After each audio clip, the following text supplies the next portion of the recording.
El día de hoy voy a estar hablando de un evento histórico muy hermoso que ha marcado la historia de la humanidad. Claro que los 3 años del ministerio de Jesús fueron excelentes, fueron grandiosos porque las multitudes tuvieron un encuentro con el Todopoderoso, veían señales, milagros y prodigios, se beneficiaron de la presencia de Dios mismo en la persona de Cristo Jesús. Aún desde su nacimiento, cuando los ángeles vienen y anuncian el nacimiento del el Mesías, el Salvador del mundo, la historia empezó a tener una experiencia de salvación y de vida eterna. El nacimiento de Jesús marcó la historia, así como ha marcado la historia igualmente el sacrificio de Jesús.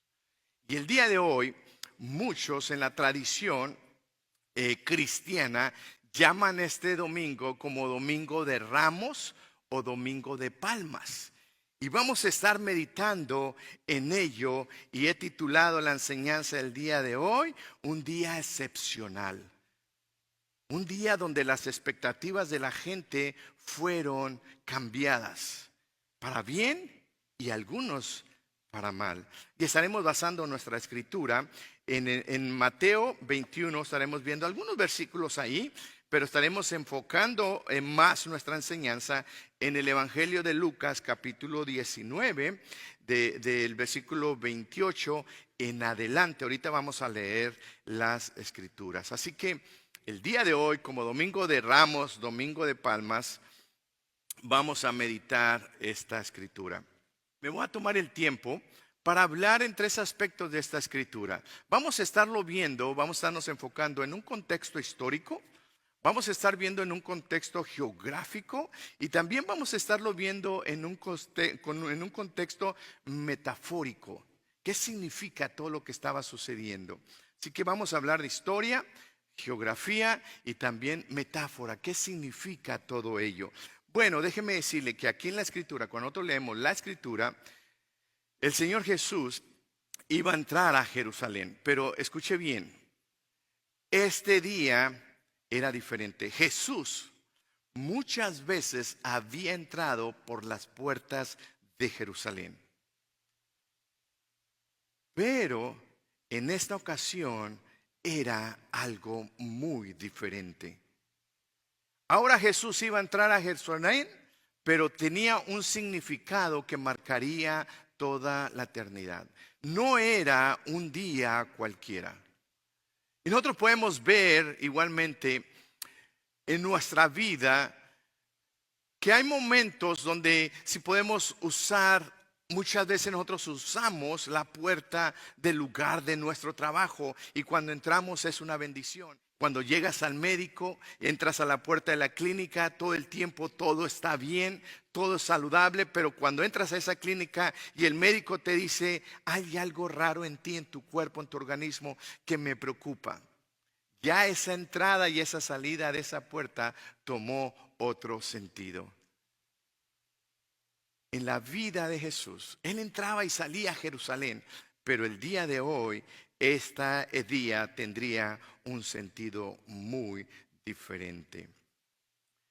Algo interesante cuando nosotros vemos ahora en el contexto histórico, nosotros acabamos de leer que Jesús está en el Monte de los Olivos. Pero Jesús trae una trayectoria, Él viene o inicia un viaje hacia Jerusalén, pero Él inicia desde Jericó. En Jericó Él ya venía con su mente centrada, enfocada en la entrada a Jerusalén, pero no era meramente la entrada a Jerusalén, sino Jesús estaba viendo el Calvario. Y damos gracias a Dios por esta hermosa bendición. En ese transcurso Jesús inicia su viaje a Jerusalén, pero inicia desde Jericó, pasa por el valle del río del Jordán, igualmente, y realiza una escala por Betania, donde estaba su amigo Lázaro, donde vivía Lázaro. donde él procuraba pasar tiempo con sus amigos. Escuche bien, Jesús tenía amigos. A Jesús le gustaba pasar tiempo con los amigos. Jesús también lloró cuando uno de sus amigos, Lázaro, murió. Él fue a la tumba y dice que cuando llegó a la tumba, él lloraba y la gente decía, mirad cómo llora, mirad cómo lo amaba. Jesús ama de una manera que nosotros no podemos comprender. Y déjame decirte que Jesús el día de hoy te dice, yo te amo con un amor incondicional. ¿Cuántos pueden decir, gracias Señor porque tú me amas? Jesús pasa por Betania y también pasa, entonces aquí es cuando llega históricamente hablando la escritura, lo que dice Lucas en Betfagé. Jerusalén estaba sobre un monte, escuche bien, Jerusalén estaba sobre un monte alto y Jericó estaba en el valle, así que Jesús le era necesario subir. Y algo interesante que cuando nosotros vemos la escritura hace una connotación, y eso vamos a estar hablando en metáforas igualmente más adelante, le era necesario subir. En otras palabras, este viaje desde Jericó a Jerusalén tenía un propósito de salvación y de redención. Pero ¿cuál era el propósito de Jesús de venir desde Jericó hacia Jerusalén? Porque en este tiempo se celebraba la Pascua, el Pesaj. ¿Qué es el Pesaj? Lo que acabo de mencionar, Éxodo 12. Jesús, como buen judío, venía a Jerusalén a celebrar el Pesaj, el sacrificio del cordero allá en Egipto. Y cómo ese cordero trajo libertad. Él, como buen judío, venía y celebraba esta fiesta. Y el propósito de Jesús, venir a Jerusalén, era ese mismo propósito, venir y celebrar la salvación que el pueblo de Israel había obtenido de Egipto o de la mano de Faraón, de la esclavitud en Egipto. Ahora el Señor Jesús está en camino hacia Jerusalén, pero algo interesante que cuando vemos históricamente, había muchos peregrinos porque los judíos habían sido dispersados. Y cuando venía esta celebración, muchos todo el año tal vez ahorraban para venir a esa celebración, a esa festividad a Jerusalén y venir y sacrificar un cordero simbolizando el Pesaj en Éxodo 12. Así que cuando Jesús venía entrando a Jerusalén, había mucha multitud, había mucha gente de muchos pueblos que habían llegado a esa celebración. Y me llamó mucho la atención porque esta mañana que yo me levanté a tomar una retroalimentación de lo que iba a hablar el día de hoy, hay una persona que es reportero en Israel, es una estación cristiana. Y él me salió la notificación que estaba en vivo y estaba reportando que muchos cristianos de Asia, Europa, África, Centroamérica, Suramérica, ahorita mismo habían llegado a Jerusalén porque iban en esa procesión. Ellos con sus palmas, cantando en un contexto, recordando hace 2000 años. Me llamó mucho la atención porque cuando Jesús entró a Jerusalén, él iba a celebrar el Pesaj, el sacrificio del cordero. Ahora, toda esta gente que va a Jerusalén, ahora van con un sentido, un significado diferente. Ahora van a agradecer al Cordero de Dios que vino y que quita el pecado del mundo. Ahora ha sido cambiado el significado, si puedo llamarlo, de la fiesta. Ahora nuestro Cordero es Jesucristo. Y eso lo vamos a estar viendo en la tarde igualmente. Así que sumamente interesante. Jesús tenía un viaje, estamos hablando historia. Jesús venía de Jericó, iba a Jerusalén, pero tenía un propósito de celebrar la Pascua. Pero más que celebrar la Pascua, él venía a cumplir lo que Juan el Bautista dijo: he aquí el Cordero de Dios que quita el pecado del mundo. Él ya sabía que su entrada a Jerusalén iba a ser distinta. Y tal vez de esa puerta de Jerusalén iba a salir como el Cordero de Dios. Iba a entrar como el Rey de Reyes, pero después iba a salir como el Cordero de Dios para sacrificar y dar su vida por rescate a muchos. Este acontecimiento, mis amados hermanos, es de suma importancia para nosotros como creyentes debido a que Jesús por primera vez revela su plan mesiánico. Por primera vez el Señor Jesús va a declararse a sí mismo como el Mesías, el Salvador del mundo. Jesús no se presenta como un conquistador, sino al contrario, Él se presenta como un rey humilde, sufriente. Ahora Jesús se presenta como un cordero. Escuche bien, Jesús no llegó a la ciudad de Jerusalén como peregrino, sino vino como rey, redentor y libertador. Esa es la gran diferencia. Jesús ya no era un peregrino más, un ciudadano más. Ahora Jesús se presenta como el Rey de Reyes y Señor de Señores. Y cuando vemos nosotros aquí la Escritura, nosotros podemos entender este verdadero significado. ¿Por qué habla, pastor, del contexto histórico? Porque déjame decirte que el Cordero de Dios quita el pecado del mundo de todas las generaciones. Antes de Cristo, después de Cristo y después de nosotros. En otras palabras, el Señor Jesús no simplemente ha marcado la historia, sino que la historia da testimonio de la verdad de Jesucristo. ¿Por qué quise hablar un poco de historia? Porque la misma historia nos declara a nosotros que es verdad que Jesucristo vino, encarnó, vivió en este mundo, fue crucificado para darnos salvación y vida eterna. El único que puede ofrecer salvación y vida eterna es Jesucristo.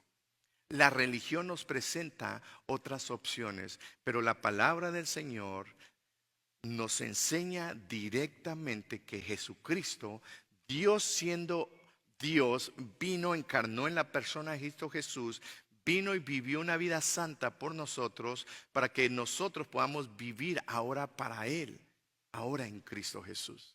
Ahora Él vive en nosotros. Pablo dice, ya no vivo yo, ahora Cristo vive en mí. Ahora Jesús viene y cambia la historia. Pero cuando hablamos de historia, también tenemos que hablar de tiempos y tenemos que hablar de lugares geográficos.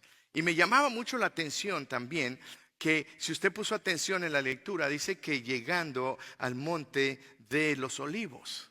Pero mire, una vez que usted va a Jerusalén, puede tener un contexto más amplio de la geografía cuando el Señor Jesús habla o cuando los escritores hablan.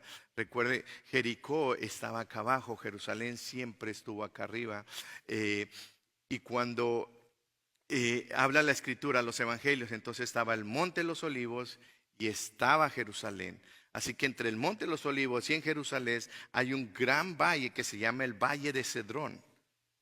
Entonces, si podríamos decir, es lo que divide. Cuando usted está en Jerusalén, usted baja, pero tiene que subir al monte de los olivos. Y déjeme decirle que sube ese monte, o sea, es muy alto igualmente como Jerusalén. Pero es importante y sumamente interesante que por qué Jesús tuvo que pasar por el monte de los olivos. ¿Por qué él no entró por otro lugar? De hecho, ahorita ahí del monte de los olivos, usted está en el monte de los olivos, está Jerusalén, allá hacia el otro lado, hay un gate, Golden Gate que se llama. Hay una puerta que está cerrada totalmente. Usted puede entrar a la vieja Jerusalén por otras puertas, pero hay una puerta que ha sido cerrada. Y aparentemente, hablando escatológicamente, se dice que esa puerta es la única que el Señor Jesús puede abrir, porque esa es la puerta por donde Él entró para ser sacrificado. Y Él es el único que puede venir y abrir nuevamente esa puerta. Así que si usted un día va a Jerusalén, usted va a subir al Monte de los Olivos, va a ver hacia Jerusalén y va a ver esa puerta que está cerrada. Tiene ladrillo, piedra, o sea, ha sido tapada totalmente. Interesante. Pero quiero hablar de este contexto. ¿Por qué Jesús tuvo que llegar al Monte de los Olivos? Y cuando yo leo la Escritura, el olivo tiene un significado muy trascendente. En el tiempo antiguo, cuando se trabajaba en los olivos, se extraía cuatro clases de aceites. Un uso del aceite de la oliva era, claro, obtenían el aceite, procesaban, ponían algunos aromas naturales igualmente sobre el aceite y lo usaban para el ungimiento de reyes. No simplemente también usaban el aceite de oliva para ungir reyes, sino también lo usaban para comestible, también. No solamente comestible, sino también era para alumbrar en las lámparas. Y también lo usaban para traer sanidad. Me llamó mucho la atención, ¿por qué el Señor Jesús tuvo que pasar por el Monte de los Olivos? Y aquí ya estoy tomando, pasé la geografía, ahora la metáfora. ¿Qué significa todo esto? ¿Por qué fue necesario que Jesús pasase igualmente por el Monte de los Olivos? Porque Él es la única persona que puede traer sanidad a tu corazón. No solamente eso, sino Jesús es el único que puede saciar tu hambre espiritual. Jesús es el único que puede alumbrar tu vida, tu matrimonio, tu familia. En esos momentos difíciles donde tú no sabes qué hacer, hacia qué camino tomar, qué decisión tomar, el Señor Jesús es el único que puede traer esa luz, que puedas tú tener la seguridad de tomar las decisiones, tomar un camino sabiendo de que tú serás bendecido. Pero lo más hermoso es también, Jesús es el único que puede Él derramar su Espíritu Santo sobre tu vida como señal de pertenencia. Cuando un rey era ungido con aceite, había autoridad, había una identidad en él de una función que realizaría con todo el apoyo, si puedo llamarlo así, de la bendición de Dios. Cuando tú y yo venimos a Cristo, confesamos a Cristo como nuestro Salvador, confesamos, perdón, con nuestra boca que Él es nuestro Señor, Él envía su Espíritu Santo sobre nuestras vidas. Y ahí es donde nosotros podemos entender doctrinalmente, teológicamente, hemos sido bautizados en su Espíritu. Su Espíritu Santo ha sido derramado sobre nuestras vidas para hacernos parte de Él. No simplemente reconocemos a Jesús, sino hay un compromiso directo de Dios de derramar su corazón sobre cada uno de nosotros. ¿Se acuerdan de Noé?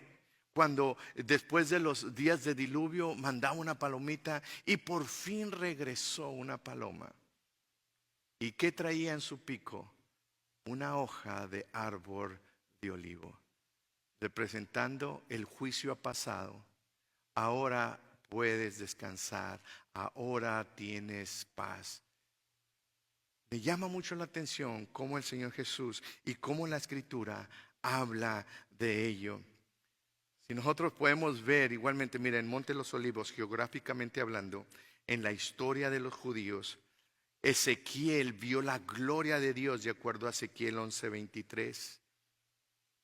David, cuando andaba huyendo de de Salomón, cuando él allá andaba huyendo, llegó a tal magnitud que andaba descalzo.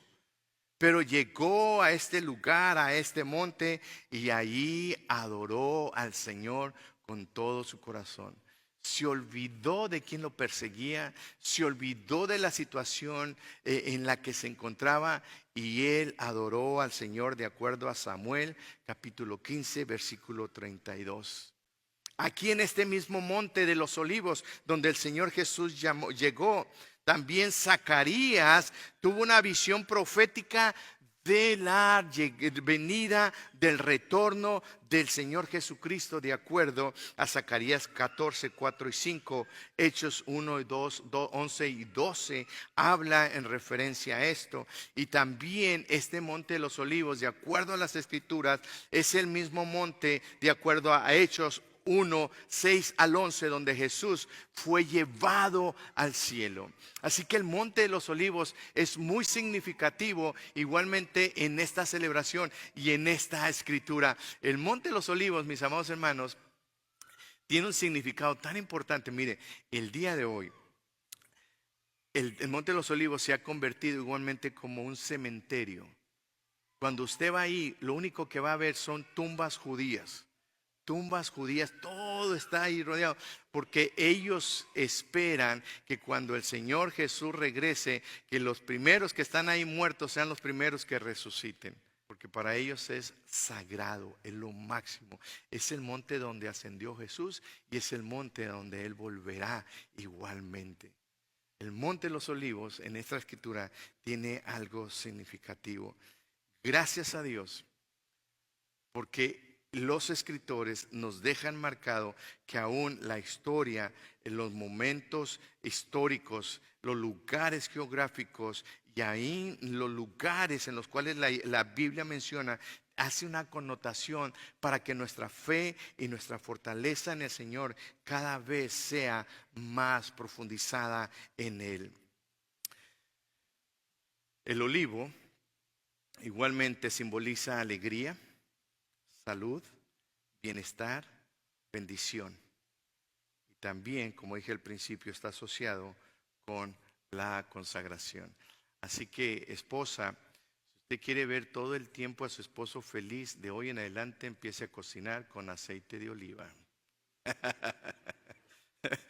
Haga las arepas con aceite de oliva, las pupusas, todo con oliva. Porque el olivo aparentemente simboliza gozo, alegría, contentamiento, bendición, bienestar. Los montes, mis amados hermanos, tienen una connotación.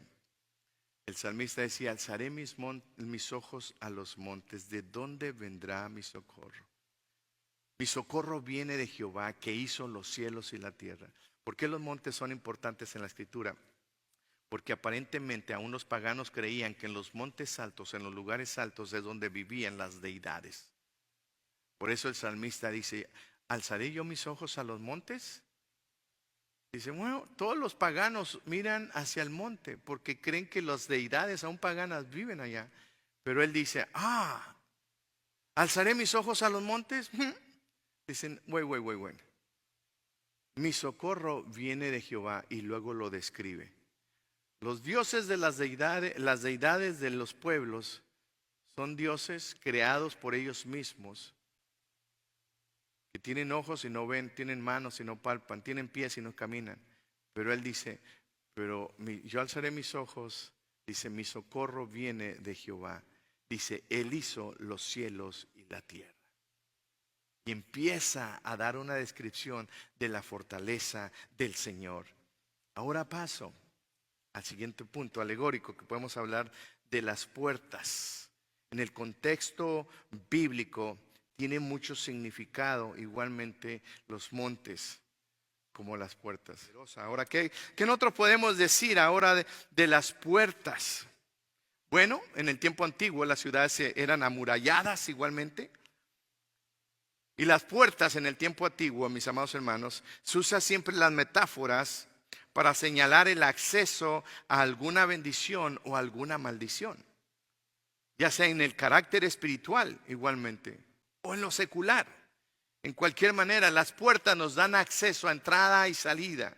Y cuando nosotros vemos en la Escritura, nosotros podemos ver también cómo esta metáfora a nosotros es aplicable a nuestra vida. Así que las Escrituras, mis amados hermanos, mis amados oyentes, las puertas, igualmente por decir, habla Salmos 9:13, habla de las puertas de la muerte.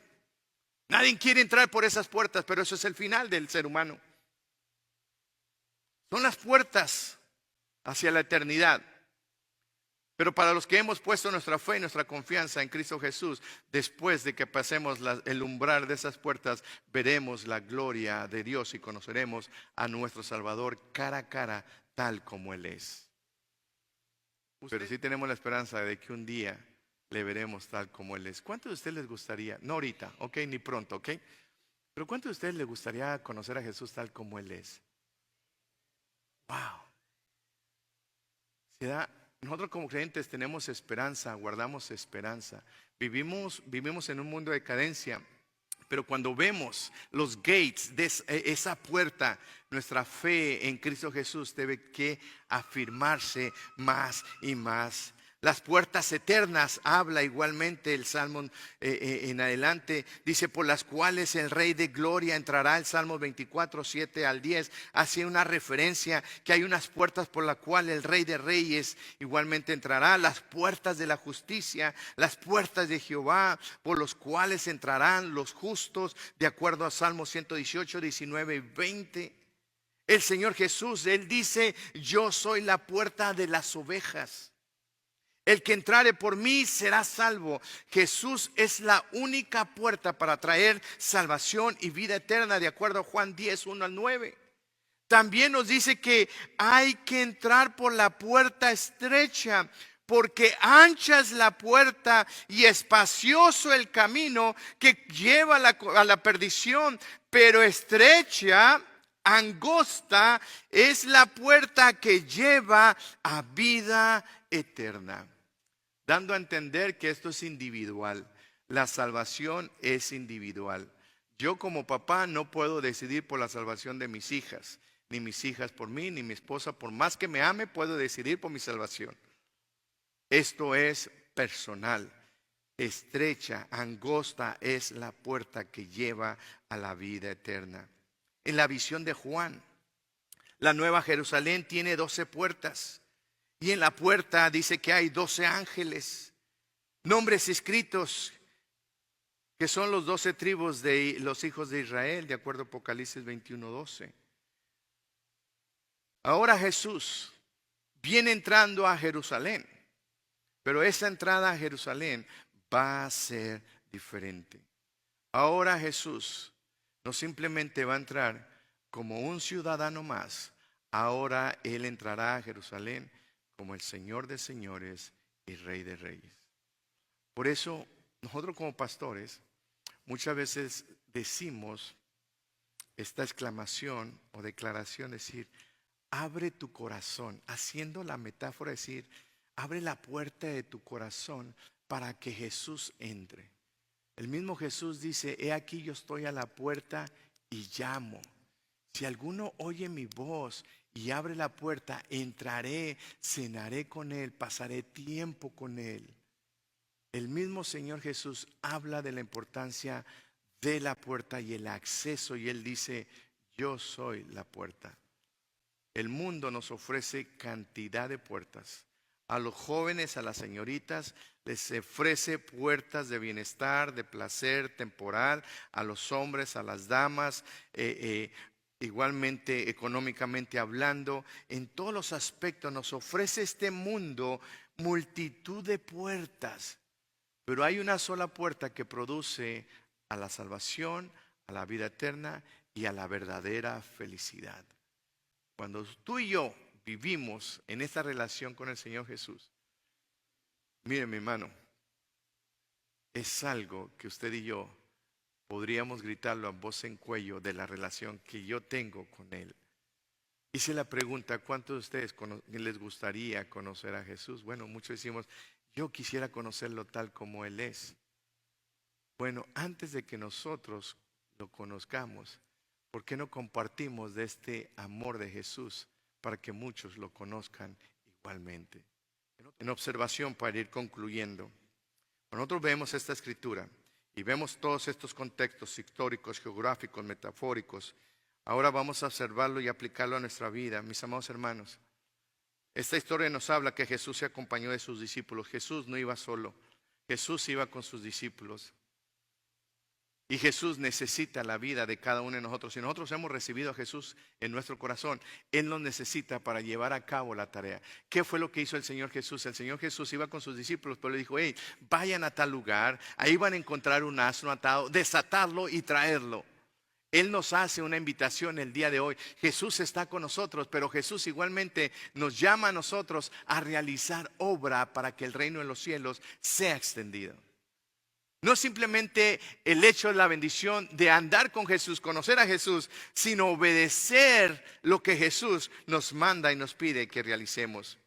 Jesús, me llamó mucho la atención, Jesús dependió de sus discípulos. Jesús pudo haber ido hacia donde estaba ese pollino. Él conoce todo y esto podemos aprenderlo igualmente. Jesús conocía dónde estaba ese pollino. Jesús sabía que estaba atado. Jesús conocía a sus jefes, a sus dueños. Jesús conocía todo. Jesús bien pudo él solo ir, agarrar ese pollino y montarse en él.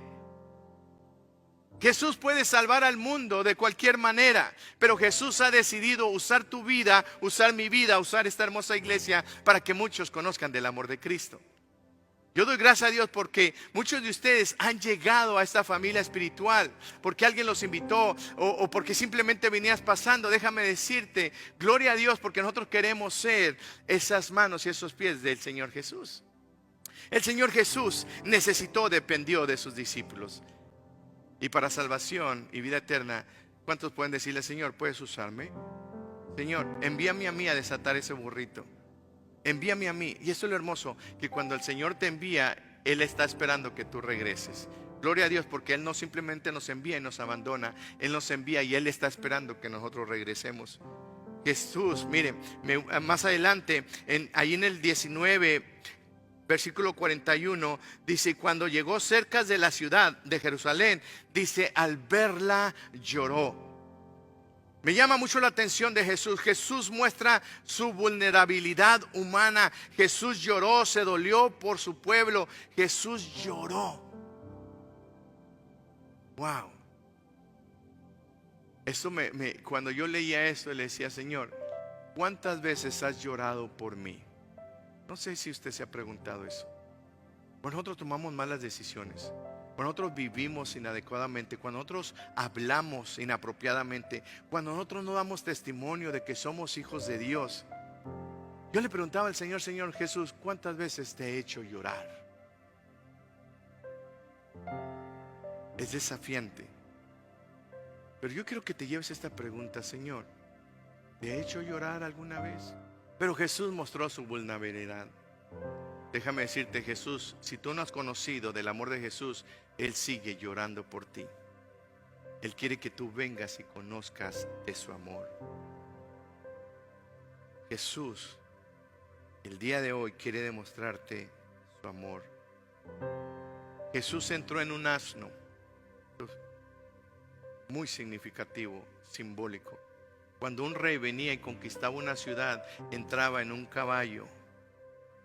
Pero en esta ocasión Jesús entra a Jerusalén como signo de paz. Cuando un rey conquistaba una nación y entraba en un asno, montado en un asno, y la gente lo veía, decía, viene en son de paz. Y eso es lo que Jesús vino a hacer. Entró a Jerusalén montado en un pollino, hablando y declarando, y el pueblo lo entendía. Él viene a traer la paz entre Dios y el hombre. Ahora Él puede hacer la paz en nosotros. Pero esto es lo interesante.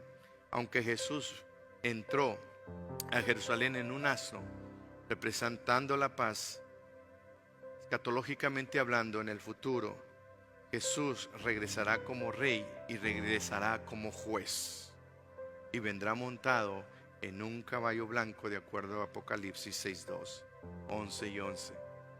Hoy podemos tener paz con Dios a través de Cristo Jesús, pero llegará un momento que ya no va a ser el juez de paz, ahora va a ser el juez de justicia. El Señor Jesús el día de hoy nos dice a cada uno de nosotros, yo te amo. Yo vine y monté ese pollino porque quiero hacer la paz entre Dios, tu Padre, el Creador, y tú. Así que, amada familia, el Señor Jesús desea el día de hoy que no solamente rindamos adoración como este pueblo lo hizo, porque este mismo pueblo que le decía, Hosana al Rey, Hosana, Hosana, bendito, días después iba a estar diciendo, crucifícale, crucifícale, crucifícale. Él desea el día de hoy que cada uno de nosotros entendamos esa gran verdad. Esa entrada triunfal que muchos lo llaman, es dándonos a saber de que Él conquistó la muerte y el pecado para brindarnos a nosotros la salvación y la vida eterna. Podemos decirle al Señor Jesús: Señor Jesús, gracias